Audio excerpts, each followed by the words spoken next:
Daily Wire posted a video on X. It's Ben Shapiro debating destiny, and Ben defines woke, and Ben is wrong in the majority of his definition. What did he say? He defines woke as this ideology rooted in postmodernism. He gives a long definition, but he basically says it's about power structures. It's about, those who in power tend to be bad. And I'm paraphrasing rather poorly, but he basically gives this ideological woke is, postmodernism with a racial component and then gender ideology. It's totally wrong. Wokeness means adherence to the social orthodoxy of dominant institutions. That's it. That explains why.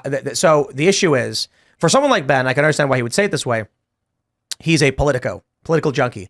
So he's looking at all the highest level things, and wokeness is identifiable in its root form. The average person who says woke does not mean any of that because they don't understand what that is. And so they'll refer to a woke person because they're flying the Ukraine flag or something in their profile picture. Why is it that there's an overlap between those who support critical race theory, gender ideology, and supporting war in Ukraine? Perhaps the argument can be made that because Russia is the power and Ukraine is weaker, therefore Russia is bad. Well, that doesn't really make sense because the U.S. is funding Ukraine to the tune of hundreds of billions of dollars. In fact, supporting Ukraine is supporting Western imperialism and hegemony. So why would they support going to war against Russia for Russia's border dispute? We in the West are the dominant power because all that really matters is woke is a reference to when someone adheres to the social orthodoxy of the dominant institutions. And it's amorphous. Sometimes it's woke, sometimes it's, woke in the esoteric sense. Mm-hmm. Sometimes it's postmodernist, critical race theory, gender ideology. Sometimes it's absolutely not. And everyone falls in line. The best way to understand this is how the left uses a Mott and Bailey tactic. If the left was if woke truly was postmodernism, there would be no Mott and Bailey. They'd quite literally say, here's our argument, have a nice day. But they don't. They change their argument to a civil libertarian argument when threatened, showing there is no actual ideology here. It is simply just, we are a group that is in line with each other.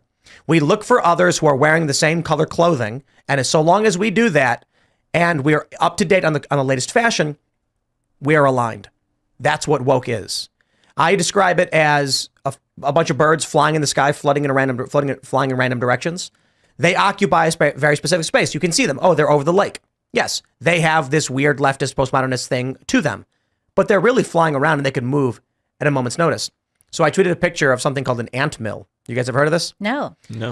Ants, when they walk, they leave pheromone trails to signal to other ants where they went, what they're doing.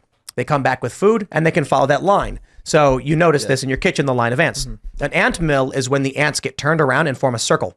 Yeah. What happens is they follow pheromones in a circle forever until they starve to death. Right. What? It's called a March of Death as well. March of Death, a death circle really in ant mill. Yes. So they'll just walk in a circle until they... Wow. Because they can't see the big picture. Yeah. They're a tiny ant, and to them, they're just following the path.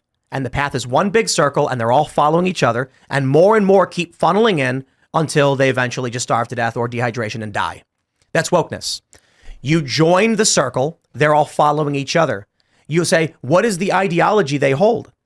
Whatever the ideology of the person in front of them holds. Yeah. It could be anything.